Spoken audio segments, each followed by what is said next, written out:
நீங்க ஏதாச்சும் ஒரு ஃப்ரீ ஆப்பை இன்ஸ்டால் பண்ணுங்க உங்க போன்ல. இது மக்களுடைய விழிப்புணர்வுக்காக நான் சொல்றேன். அதுல வந்து இந்த ஜோதிடர்கிட்ட பேசுறதுக்கான சாட் பாக்ஸ் எல்லாம் இருக்கும்ல, நிறைய ஜோதிடர்கள் வருவாங்க. யாரோ ஒரு ஜோதிடர் நீங்க ரேண்டமா சூஸ் பண்ணிட்டு ஒரு நிமிஷத்துக்கு 30 ரூபாயோ சம்திங் எவ்வளவு பே பண்ண சொல்லுவாங்க. ஜஸ்ட் ஒரு செக்கிங்காக நீங்க பண்ணுங்க, ஒரு தடவை மட்டும். எனக்கு திருமணம் எப்ப நடக்கும்னு கேளுங்க. உண்மையா கணிக்கிறவங்க என்ன பண்ணணும்? நீங்க ஃபியூச்சர் கணிக்கிறதுலாம் இருக்கட்டும், அதெல்லாம் எவனும் கேட்கல. பாஸ்ட கணிக்கணும்ல.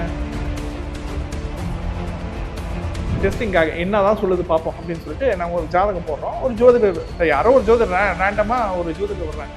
அவங்ககிட்ட வந்து திருமணம் எப்பொழுதுன்னா 2 பேருக்கும் இந்த தசா இப்போ நடக்குது, இந்த தசா இப்போ நடக்குது, உங்களுக்கு வந்து இது இத்தனை வருஷம் கழிச்சு நீங்கள் ட்ரை பண்ணுங்கன்னு சொல்லிட்டு 2 பேரும் கல்யாணம் ஆகி 5 வயசுக்குள்ளே இருக்கு.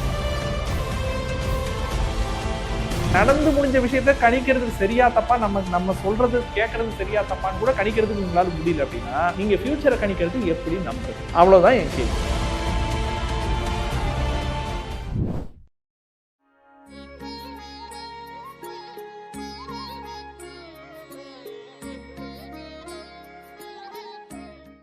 ஸ்ரீ வாராகி டிவி நேயர்கள் எல்லாத்துக்கும் வணக்கம்.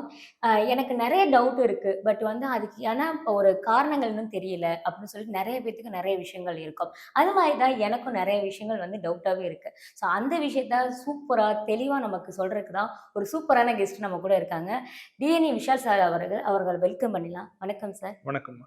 இது நீங்க சொன்ன விஷயங்கள்லாம் வந்துட்டு சில பேர் சொல்லியிருக்காங்க, இந்த மாதிரி அரசியல்வாதியோ இல்ல வந்துட்டு இந்த வேலைக்கு போலாம், இதை நீ பண்ணுவ அப்படின்னு உன்னோட நேரத்தை வச்சு நான் கணிச்சு சொல்லிடுவேன்னு சொல்லிட்டு சில பேர் சொல்லி நான் கேள்விப்பட்டிருக்கேன். அவங்க சொன்னவங்களும் ஒரு எப்படியோ 50% அப்படி நடக்கிறதுக்கு சான்ஸ் இருக்குன்னு சொல்லியிருக்காங்க. அது நடக்கவும் செஞ்சிருக்கு நிறைய பேருக்கு. ஸோ இப்போ வந்துட்டு நீங்க சொன்ன விஷயங்கள் வந்து ஜோதிடம் அப்படின்னு எதிர்காலத்தை வந்து கணிக்கிற விஷயம் இல்லை அப்படிங்கிறத பார்க்கும்போது இவங்க சொன்னதெல்லாம் வந்து நடக்கும்போது மக்களிடம் வந்து ஒருவேளை நம்ம ஜாதகத்தை பார்த்தா நடக்குமோ அப்படின்னு ஒரு எதிர்பார்ப்பு இருக்குல்ல சார். சரி. ஸோ அதை எப்படி பாக்குறீங்க சார்? அதை வந்து செக் பண்ணணும்ல, அது கரெக்டா இருக்குதா இல்லையா, அவங்க கரெக்டா தான் எல்லாருக்கும் சொல்றாங்களா இல்லையா அப்படின்றது நான் என்ன சொல்றேன், ஒரு ஃபார்முலா நீங்க சொல்றீங்க, ஒரு சயின்ஸ் நீங்க சொல்றீங்க, அப்போ அது எல்லாருக்கும் காமனா இருக்கணும்ல. 10 பேர்னா 10 பேருக்கும் கரெக்டா இருக்கணும், 100 பேர்னா 100 பேர் கரெக்டா இருக்கணும். ஒரு 100 பேர்ல 20 பேர் கரெக்டா இருக்குது, 80 பேருக்கு தப்பா இருக்குன்னா அப்ப அது அசம்ஷன் தானே. சரி, அது உங்களுக்கு அசம்ஷன் அப்படின்றது டெக்னிக்கலா உங்களுக்கு புரியணும்னா நான் உங்களுக்கு ஒரு பெஸ்ட் ஒரு எக்ஸாம்பிள் சொல்றேன். இன்னைக்கு மேனுவல் ஜோதிடரை விட்டுருங்க, ஜோதிடத்துக்கே ஆப் எல்லாம் இருக்கு, ஜோதிடத்துக்கு ஏஏ வந்துடுச்சு, ஓகேங்களா, ரோபோட்டே நீங்க உட்காந்து ஜோதிடம் பாக்குது, அதெல்லாம் கூட விட்டுருங்க. நிறைய ஆப் இருக்குது, ஆஸ்ட்ரோ சேஜ், ஆஸ்ட்ரோ டாக், அந்த மாதிரி நிறைய ஆப்புங்க இருக்குது. அதுல வந்து இப்போ நீங்க சமீப காலமா இப்போ நான் ஒரு வருஷமா நிறைய விளம்பரங்களை பாக்குறேன். என்ன விளம்பரம்னா, டேட் ஆஃப் பர்த் கொடுத்துட்டு நீங்க வந்து என்ன பிராங்க் பண்றீங்களா அப்படின்னு ஜோதிடர் கேட்கிறாரு. ஓகேங்களா, விளம்பரங்களே கேட்கிறாரு. நம்ம இவங்க பொய்யான தகவல் சொல்றாங்க, பொய் ஜோதிடர் கண்டுபிடிக்கிற மாதிரி வந்து விளம்பரங்கள்லாம் இருக்குது. அதை வந்து கேட்கறாங்க, அதெல்லாம் அதை வச்சு ப்ரமோட் பண்றாங்க. அந்த அஸ்ட்ராலஜி அப்ளிகேஷன் வந்து அந்த ஆப் சாஃப்ட்வேர் ப்ரமோட் பண்றாங்க. எனக்கு என்னன்னா ஒண்ணு இல்ல, நீங்க ஏதாச்சும் ஒரு ஃப்ரீ ஆப்பை இன்ஸ்டால் பண்ணுங்க உங்க போன்ல. உங்க போன்ல இன்ஸ்டால் பண்ணிக்கங்க. இது மக்களுடைய விழிப்புணர்வுக்காக நான் சொல்றேன். இன்ஸ்டால் பண்ணிட்டு அதுல வந்து இது இந்த ஜோதிடர்கிட்ட பேசுறதுக்கான சாட் பாக்ஸ் எல்லாம் இருக்கும்ல, நிறைய ஜோதிடர்கள் வருவாங்க. யாரோ ஒரு ஜோதிடர் நீங்க ரேண்டமா சூஸ் பண்ணிக்கோங்க. சூஸ் பண்ணிட்டு ஒரு நிமிஷத்துக்கு 30 ரூபாயோ சம்திங் எவ்வளவு பே பண்ண சொல்லுவாங்க. ஜஸ்ட் ஒரு செக்கிங்காக நீங்க பண்ணுங்க, ஒரு தடவை மட்டும். ஏன்னா அதுல ரொம்ப காசு வேஸ்ட் பண்ண வேண்டாம், ஒரு செக்கிங்காக நீங்க பண்ணுங்க. என்ன பண்றீங்க அப்படின்னா, நீங்க அந்த சாட் பாக்ஸை ஓபன் பண்ணிடுங்க. ஓபன் பண்ணிட்டு உங்களோட date of birth, birth details எல்லாத்தையும் கொடுத்துட்டீங்க. ஓகே, கொடுத்துட்டு ஒரு கேள்வி கேட்கணும்ல, அந்த ஜோதிடர்கிட்ட நீங்க ஒரு கேள்வி கேட்கணும் இல்லைங்களா. அந்த கேள்வியில நீங்க என்ன கேட்கணும்னா, நடந்து முடிஞ்ச விஷயத்த கேள்வியா கேட்கணும். Okay, take for an example, உங்களுக்கு கல்யாணம் ஆயிடுச்சுங்க, இப்போ உங்களுக்கு 35 வயசு, ஓகேங்களா, உங்களுக்கு கல்யாணம் ஆயிடுச்சு, ஒரு குழந்தை இருக்கு அப்படின்னு வச்சுக்கோங்க. இப்ப அந்த ஆப்ல நீங்க ஓபன் பண்ணி எனக்கு திருமணம் எப்ப நடக்கும்னு கேளுங்க. சரி, உண்மையா கணிக்கிறவங்க என்ன பண்ணணும்? நீங்க ஃபியூச்சர் கணிக்கிறதுலாம் இருக்கட்டும், அதெல்லாம் எவனும் கேட்கல, பாஸ்ட கணிக்கணும்ல. ஆமா, ஓகேங்களா. அப்போ என்னப்பா என்ன வச்சு பிராங்க் பண்றியா, என்ன ஏமாத்துறியா, உனக்கு ஏற்கனவே கல்யாணம் ஆகி 2 வயசுல உனக்கு பிள்ளை இருக்கு, சொல்லணுமா இல்லையா? அப்படி எந்த ஆப்பும் சொல்லாது. சேலஞ்ச் பண்ற எந்த ஆப்பும் சொல்லாது. சேலஞ்ச் பண்ற எந்த ஜோதிடரும் சொல்ல மாட்டாரு. அன்லெஸ் நீங்க உங்களை பிசிக்கலா நீங்க அவரை டைரக்டா சந்திச்சு உங்களுடைய பாடி லாங்குவேஜ் வச்சோ அல்லது உங்களுடைய பிசிக்கல் அப்பியரன்ஸ் வச்சோ நீங்க ஏற்கனவே திருமணம் ஆனவங்க, குழந்தை பெற்றவங்கன்னு சொல்லிட்டு அவங்கள ஒரு கெஸ் அடிச்சா உண்டு. இப்ப நீங்க ஒரு போன்ல கன்சல்டேஷன் பண்றீங்க, நீங்க யாருனே சொல்லல, உங்க முகத்தை அவர் பார்க்கவே இல்லை, சும்மா வெறும் ஜாதகம் மட்டும் நீங்க கொடுக்குறீங்க. கொடுத்துட்டு இதுக்கு எப்ப கல்யாணம் நீங்க கேக்குறீங்க அப்படின்னு வச்சுக்கோங்க. என்ன சொல்லுவாங்கன்னு நினைக்கிறீங்க? நீங்களே சொல்லுங்க பார்ப்போம். அந்த ஒரு குறிப்பிட்ட டேட் சொல்லி இந்த தசா ஓடுது, இந்த தசைக்கு அப்புறம் ட்ரை பண்ண சொல்லுங்க அப்படின்னு சொல்லிட்டு. அப்போ ஏற்கனவே கல்யாணம் ஆனது ஏன் சொல்லல? ஏற்கனவே கல்யாணம் ஆயிடுச்சு இல்ல, அவங்களுக்கு குழந்தை இருக்குல்ல, நானே என்னோட ஜாதகத்தை போட்டு செக் பண்ணி பார்த்தேன்னா நானும் மிஸ்ஸஸும் உட்காந்து ஒரு ஜோதிட ஆப்ல உட்காந்து சும்மா ஜஸ்ட் டெஸ்டிங்காக என்னதான் சொல்லுது பார்ப்போம் அப்படின்னு சொல்லிட்டு நாங்கள் ஒரு ஜாதகம் போடுறோம். ஒரு ஜோதிடர் யாரோ ஒரு ஜோதிடர் ரேண்டமா ஒரு ஜோதிடர் வர்றாங்க. அவங்ககிட்ட வந்து திருமணம் எப்பொழுதுன்னா 2 பேருக்கும் இந்த தசா இப்ப நடக்குது, இந்த தசா இப்ப நடக்குது, உங்களுக்கு வந்து இது இத்தனை வருஷம் கழிச்சு நீங்க ட்ரை பண்ணுங்கன்னு சொல்லிட்டு 2 பேரும் கல்யாணம் ஆகி 5 வயசுக்குள்ள இருக்கு. அப்போ அதை வந்து ஜோதிடம் வந்து உங்களுக்கு வந்து சொல்லணும்ல, அதை ஒரு ஜோதிடர் சொல்லணும், அதை ஒரு அப்ளிகேஷன் உங்களுக்கு சொல்லணும்ல. ஏற்கனவே இது நடந்து முடிந்து விட்டது உங்களுடைய வாழ்க்கையில, அதுதானே விதியை கணிக்கிறது. கண்டிப்பா. அப்படிங்களா? அப்ப அதை சொல்வதற்கு கூட நடந்து முடிஞ்ச விஷயத்த கணிக்கிறதுக்கு சரியா தப்பா, நம்ம சொல்றது கேட்கறது சரியா தப்பான்னு கூட கணிக்கிறதுக்கு உங்களால முடியல அப்படின்னா நீங்க ஃபியூச்சரை கணிக்கிறது எப்படி நம்புறது? அவ்வளவுதான் என் கேள்வி. ஓகேங்களா? இந்த கேள்வி நேர்மையா இல்லையான்றத மக்கள்கிட்ட நீங்களே கேட்டுருங்க. அவ்வளவுதான் நான் சொல்ல முடியும். இது புரிஞ்சுதான் நான் கேட்கிறேன் என்ன கேள்வினா, நீங்க நான் என்ன சொல்றேன், ஃபியூச்சர்ல நடக்க போறத நீங்க சொல்றது ஃபியூச்சர்ல 5 வருஷம் 10 வருஷம் கழிச்சு இது நடக்குமா இல்லையான்னு வெயிட் பண்ணிட்டெல்லாம் வந்து என்னால உங்ககிட்ட சண்டை போட முடியாது. நீங்க ஆத்தென்டிகேட்டடான ஜோதிடரா இல்லையான்றத நான் செக் பண்ணணும். ஏன்னா நீங்க தான் ப்ரெடிக்ஷன் சொல்றீங்க. டிஎன்ஏ அஸ்ட்ராலஜில ப்ரெடிக்ஷனே கிடையாது. அதனால எல்லாரும் திட்டுறாங்கல்ல. ஓகே, நெகட்டிவ் கமெண்ட்ஸ் கொடுக்குறாங்க இல்லைங்களா? ஏன்னா ஜோதிடர்கள் மத்தியில வந்து பாத்தீங்கன்னா முதல் ஜோதிட எதிரி நான் தான். ஏன் அப்படின்னா நம்ம ப்ரெடிக்ஷனுக்கு அகைன்ஸ்டா இருக்கிறோம். 99% ஜோதிடம் ப்ரெடிக்ஷனை நோக்கி தான் இருக்குது. மரபணு ஜோதிடம் மட்டும் ப்ரெடிக்ஷன் கிடையாதுன்னு சொல்லுது. ஓகேங்களா? அப்ப அதனால ஒரு கோபமோ அந்த ஒரு வெக்கையும் இருக்குல்ல. ஓகே, நான் என்ன கேட்கிறேன்னா, நடந்து முடிஞ்சதை உங்களால சொல்ல முடியுமா? ஒருத்தர் மாத்தி பேசுறாரு, ஒரு அன்னோன் பர்சனுடைய ஜாதகத்தை கொடுக்குறாரு. இன்னுமே நான் சிம்பிளா சொல்றேனே, சில குழந்தைங்கள்லாம் பாத்தீங்கன்னா பிறவியிலேயே இயங்க முடியாம இருக்கும்ல சில குழந்தைங்கள்லாம். ஓகே, அதாவது இப்போ டிவில கூட நம்ம ப்ரோக்ராம்ஸ்ல பாக்குறோம், 30 வருஷமா இருக்கும், 40 வருஷமா இருக்கும், ஆனா அவங்க இவ்வளோண்டு தான் இருப்பாங்க. முகம் மட்டும் வளர்ந்துருக்கும், உடல் வளர்ச்சி பெற்றிருக்காது. அவங்கள பாத்துக்கிறதுக்கே ஒரு கேர்டேக்கர் இருப்பாங்க. அதாவது அவங்கள வந்து கருணை கொலை செய்யாம, வெளிநாடு மாதிரி பண்ணாம, வேற எங்கேயும் ஹோம்ல கொண்டு போய் விடாம, ஒரு சொந்தக்காரங்களே அவங்கள உட்காந்து பாத்துக்கிட்டு இருப்பாங்க. இப்ப அவங்களுக்கு ஜாதகம் இருக்கும்ல. கண்டிப்பா இருக்கு. ஓகேங்களா? அப்போ அவங்க பிறந்த நேரத்துல எத்தனை ஆயிரம் பேர் பிறந்திருப்பாங்க? எல்லாருக்கும் அந்த வியாதி இருந்ததா? அந்த டிசபிலிட்டி இருந்ததா? இல்ல. ஏன் இல்ல? அப்போ நீங்க டிஃபைன் பண்ணணும்ல. சோ அந்த டெஃபினிஷன் வந்து எனக்கு நார்மல் ஜோதிடத்துல கிடைக்கல. என்ன டெஃபினிஷன்?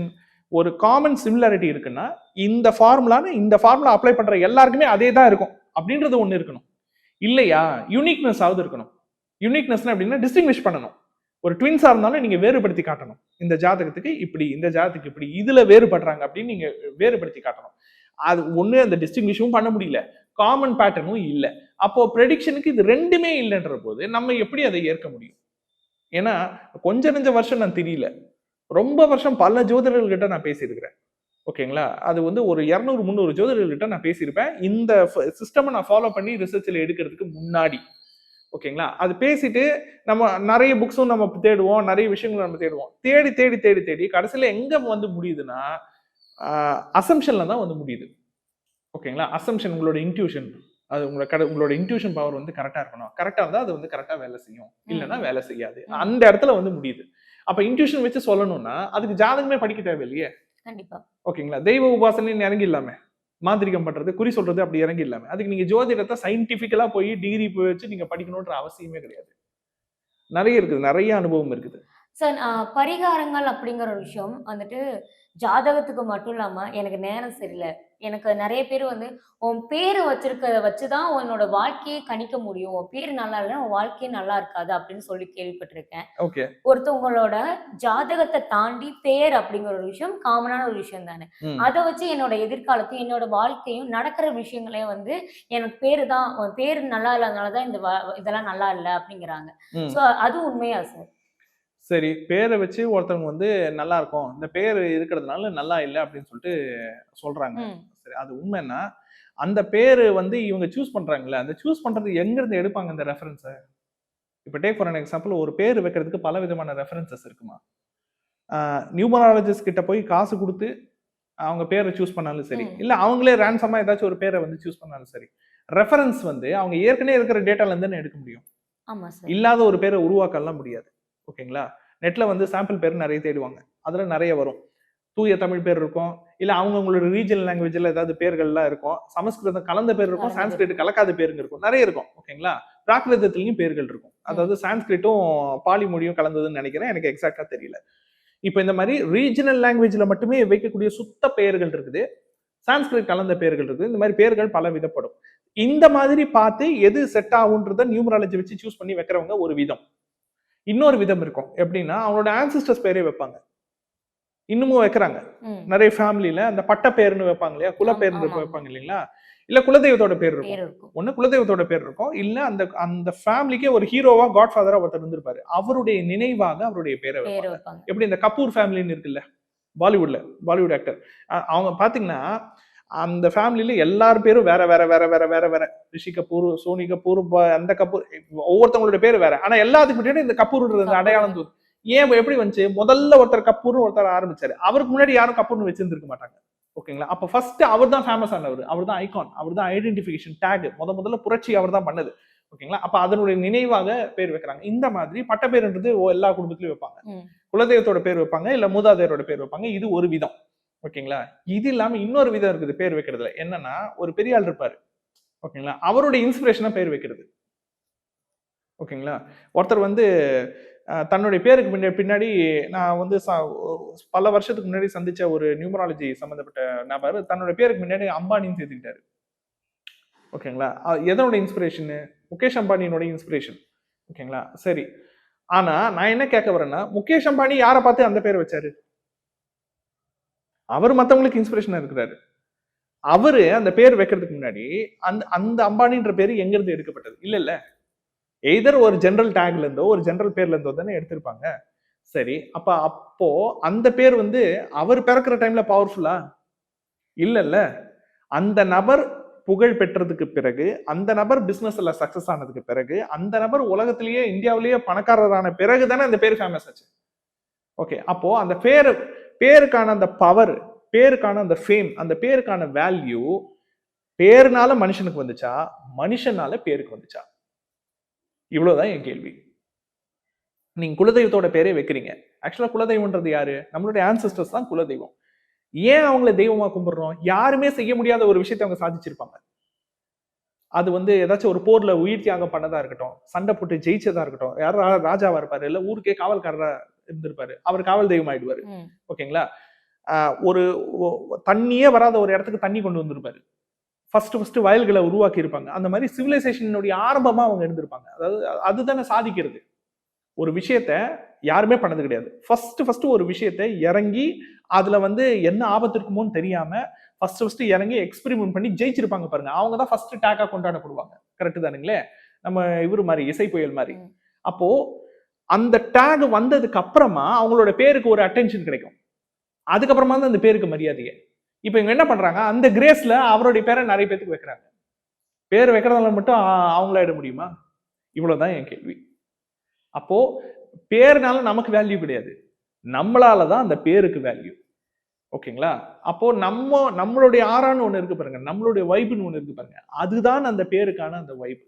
மத்தபடி அந்த பேர் மூலியமா நமக்கு வைப் வந்துருமானா சத்தியமா கிடையாது. இதுதான் என்னுடைய அபிப்பிராயம். ஸோ நிறைய விஷயங்கள் வந்து தெளிவாக வந்து பதில் சொல்லியிருக்கீங்க. எங்களுக்கு இருக்க டவுட்டும் மக்களுக்கு இருக்க டவுட்டும் கிளியர் ஆயிடுச்சுன்னு நினைக்கிறேன். ரொம்ப நன்றி சார். நன்றிம்மா.